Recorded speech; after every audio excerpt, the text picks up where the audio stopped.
game, bottom of the ninth. At bat, Rickey Hill.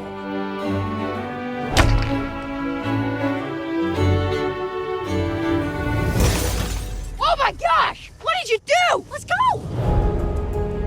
Rickey, I've seen you out there swinging that stick, even when you're suffering pain. But you can't play baseball.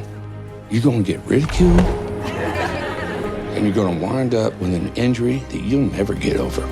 God's gonna give you a higher calling. But all I want to do is play. When I swing that bat, I ain't crippled no more.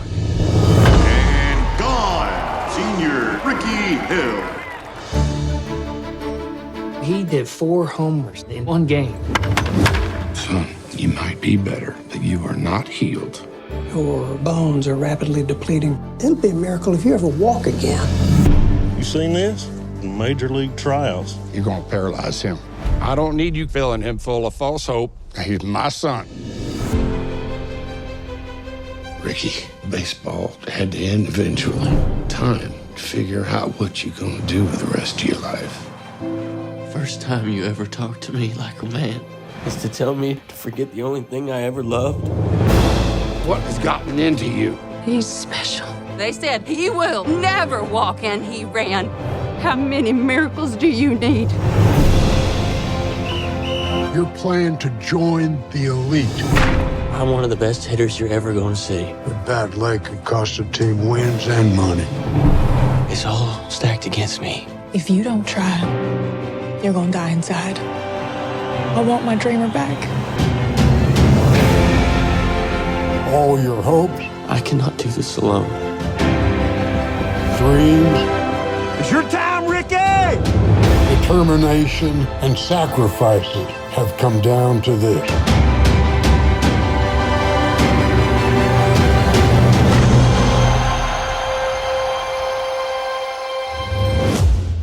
Jeff, thanks for coming on to talk about The Hill, which is in theaters now. It's nice to see that movies are still going into movie theaters and that you can still go sit down, get popcorn, whatever you want to drink, and sit and watch. I don't know, just let your cares drift away for a couple hours. So I'm glad that you've done that, putting it in the theater. Like, we got lucky. It was not my doing. I mean, we just made a movie that Briarcliff saw and loved it, and we were really lucky they picked it up because it's hard to get those theatrical releases today. It's funny, you just brought something up to me, talking about the theater. Well, I've not ever said this before. It's kind of nice to have a refreshing interview. Years ago, I went and saw a movie called Places in the Heart with Sally Field.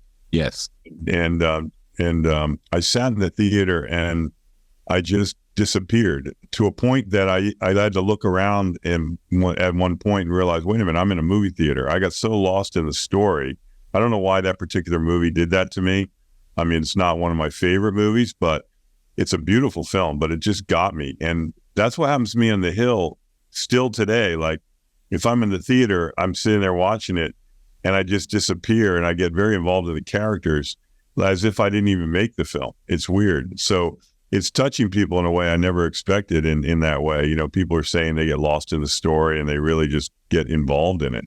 And that's what movies are about. I have a 2-year-old now. So when I sit down to watch a movie in the living room, which you can watch pretty much anything that's ever been made, yeah, I don't get that experience anymore, but I still occasionally go see a movie. And I look forward to that in a way I did when I was in high school. I'm going to go to the movies. I'm going to go see Beverly Hills Cop 2, unfortunately. Right. Yeah. Number 1 was good, but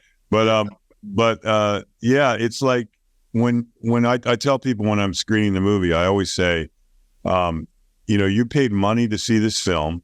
You're sitting here in a theater for 2 hours of your time. My time's very valuable. I don't know about everybody else, but 2 hours for me in a movie theater, I cannot stand when I get in there and I watch a movie and I'm like looking at the film and all of a sudden I walk out and I go, why did I just waste my time and money on that? Like, right. That was they lied to me. They said this was a beautiful film. So I really set out to make a movie that people could take the whole family to. People asked me last night, can I see your movie? Or is there any curse words or anything? I said, no, there's nothing like other than a beautiful lyrical story that'll make you feel inspired and high when you walk out on life. Like, you'll just feel great.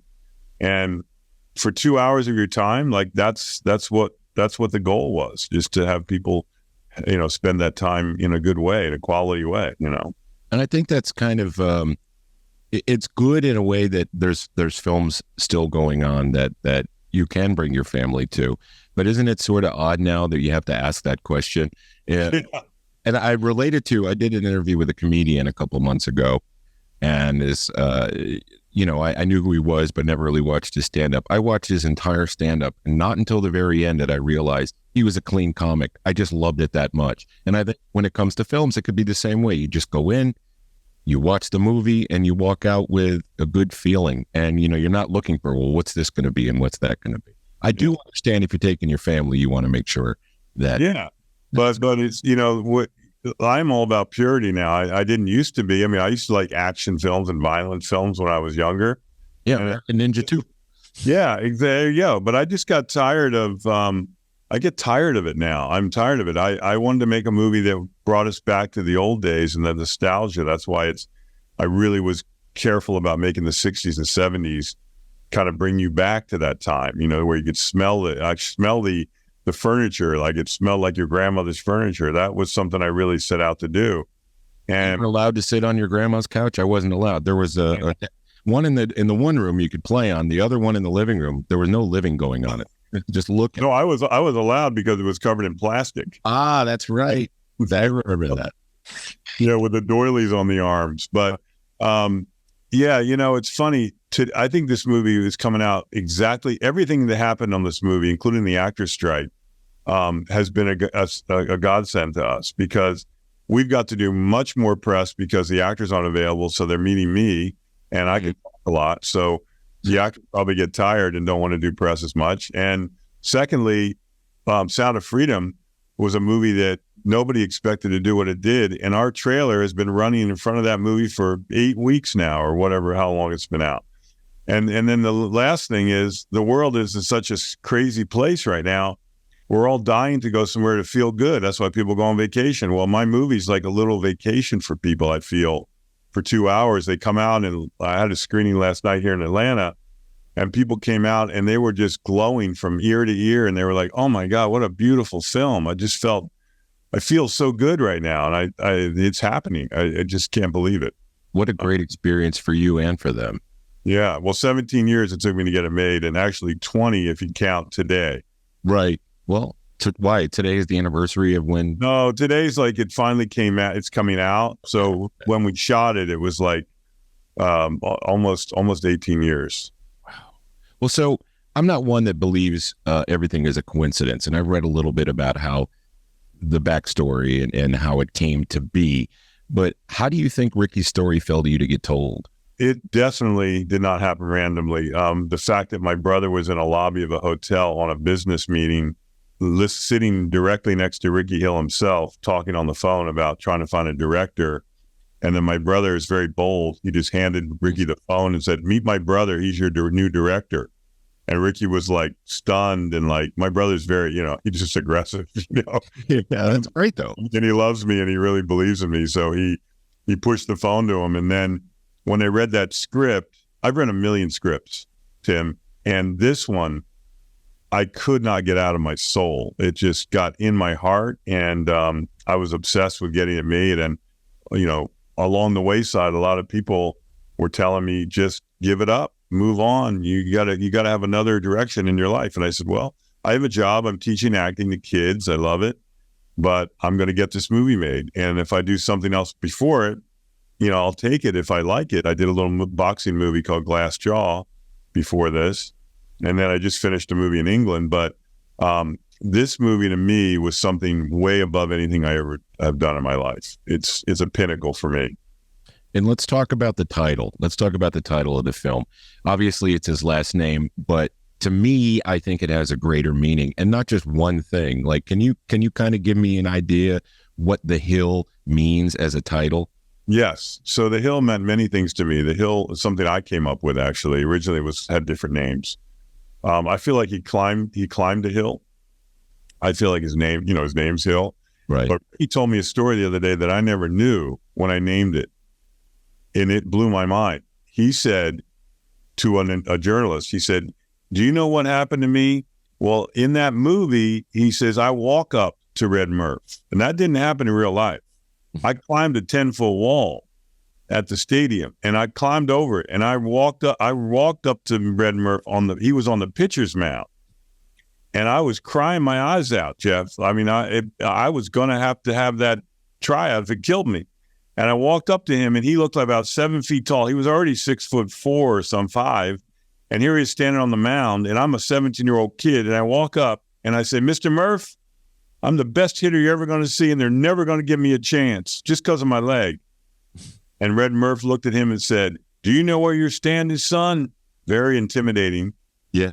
And Rickey said, no, I don't, sir. And he said, you are standing on the hill. And I thought, I've never heard that story. That's amazing. So this title was meant to be, like you said, it's got so many different meanings that are all about perseverance and getting somewhere through the impossible. Rickey created a miracle at the end. When you think about baseball and you think about America, those two things, especially in our lifetime, but especially in the last century and in this one as well, baseball resonates with Americans like no other sport does because it's purely ours. And there are probably 1,000 stories, probably more than that could be told. Many have been told about overcoming or succumbing. Like there's Lou Gehrig, Jimmy Pearsall, Ron LaFleur, because baseball relies not just on the body, which Rickey Hill had challenges with, but also the heart and mind of the player. So I know there's a long-winded question, but how does the Hill convey that along with the message of faith in oneself, in one's family, and also with God? Well, Rickey had this incredible connection to God because his father was a preacher, and he like a lot of little boys do, they copy their fathers. And so he started preaching at 8 years old, and that's what got him in trouble because then his father said, you're going to be a preacher. Yeah.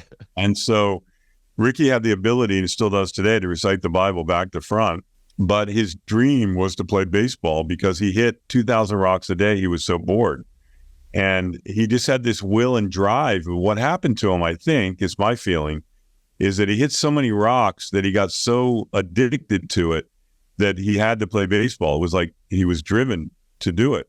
And then when his father stopped him from playing baseball and said, you're not going to play baseball because I'm not going to get you hurt in a wheelchair, or you're not going to get ridiculed and bullied the rest of your life. I think that Rickey had to really go inside himself and find out who he really was. And that's when he came up with the idea that he could do both, because God put him on the planet to play baseball. And he couldn't be a preacher without playing baseball, and he couldn't play baseball without believing in God and having that, commitment and faith. So that faith and that amazing ability he had to hit a rock and a stone. He told me that when the baseball came at him with a bat the first time, it looked like a beach ball because it was just this big ball coming at him because he had hit rocks that are, this big. So EB to me. Yeah, I know. So he just had this natural ability, which he still does today with golf. But I think the faith element is the only reason why he was able to do what he did, because what happened to him at the end of the game, which I can't give away, at the end of the tryout in the movie, that last scene where he does that miracle happened to him. He said that the Spirit came inside of him, the Holy Spirit, and he said he didn't know what it was. He said he stood up, he had all this strength, and he felt great, and he looked out at that picture and he said, I have no fear right now. Something's taken over me. He said, and when he told me that story when I first met him, that was one of the most compelling things about the movie to me, that he had this out-of-body experience that he said it never happened to him before and it never happened to him after that.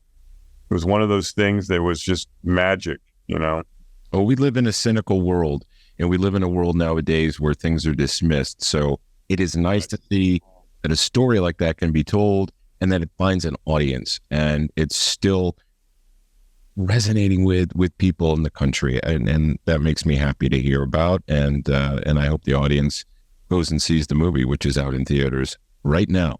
I know we got to wrap up. You're busy today, but I wanted to ask a couple questions about Dennis Quaid, who is in the film. He's been in a lot of inspirational films over the years, and going back to when I was a little kid, I think the first movie I saw him in was Breaking Away. He's not the star, but it's central. He's central to the story. Then you move on. Later on, you have The Express, which was about Ernie Davis, the first African-American to win the Heisman Trophy, and coincidentally also from my hometown area in upstate New York. He has a knack for playing a father, a leader, someone you can look up to. And, earlier this year, he was in an inspirational movie called On a Wing and a Prayer, which I saw and was also shot in Georgia. And so I bring it all up in a way because he has that knack to play that character. Did you think that he really brought his father to life? Yeah. Well, when the movie fell apart 6 years ago, he said to me, because when I first hired Dennis, he just went nuts. He loved that idea. And when the movie fell apart, he's like, you got to get Dennis back. We have to have Dennis. There's no other person that can play my father. I will not allow you to hire anybody else to play my father. Yeah. Because Dennis just has that ability, like you said, to play a perfectly rounded human being. He's a lovable father, but he can also be tough, and you can relate to him because I think Dennis comes from that world, that Texas. He comes from the town that Rickey grew up in. Okay. He said that on many interviews. And so Rickey was just enamored. And then when he saw him in the film, he said, Jeff, he is copying my father, like everything he did. And I don't even know where he got it because I had a meeting with him for 2 hours and I told him some things, but he just nailed it. And then it was even crazier. I found a picture of Rickey's father in a suit. And then when Dennis had his suit on, I took a picture and I put him on my wall in the office. And everybody would walk by and go, who's that guy? That looks just like Dennis. I go, that's Rickey's father. He looked just like him. And then when he saw Joelle Carter playing his mother, he grabbed her by the shoulders and said, you look exactly like my mom. My gosh.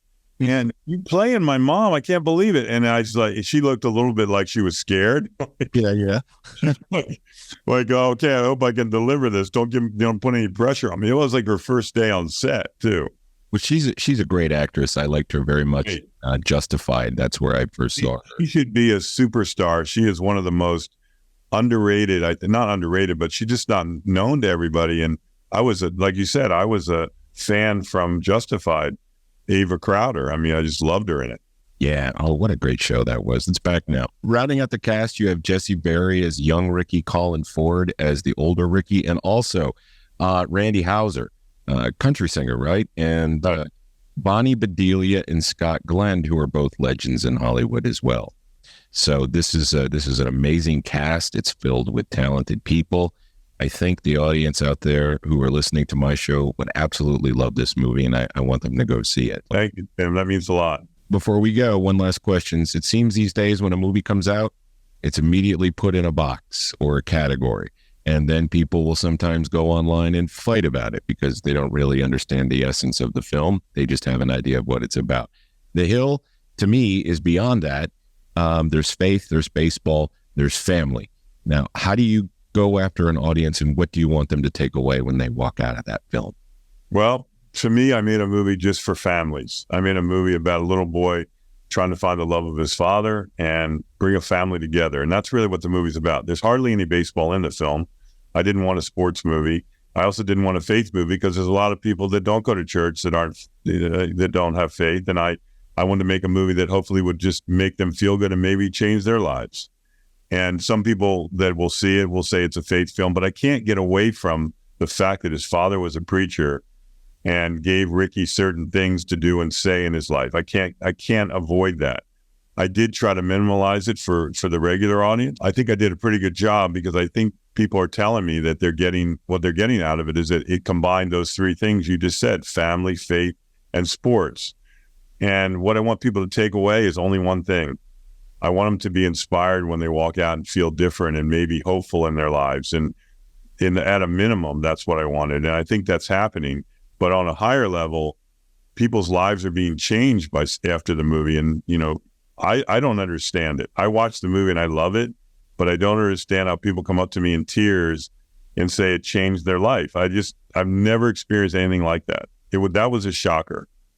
Well, a few seconds ago, I had to hold them back because the way I connected with my granddad and my dad was through baseball. and I have a 2-year-old son now. So I'm really trying.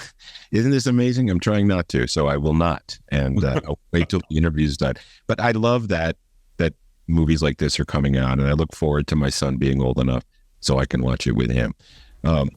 Jeff, thank you so much. Everybody go out and take your family to see The Hill, which is in theaters now. Jeff, thank you very much, and best of luck, and continue to make great films. Thank you, Tim. I will do.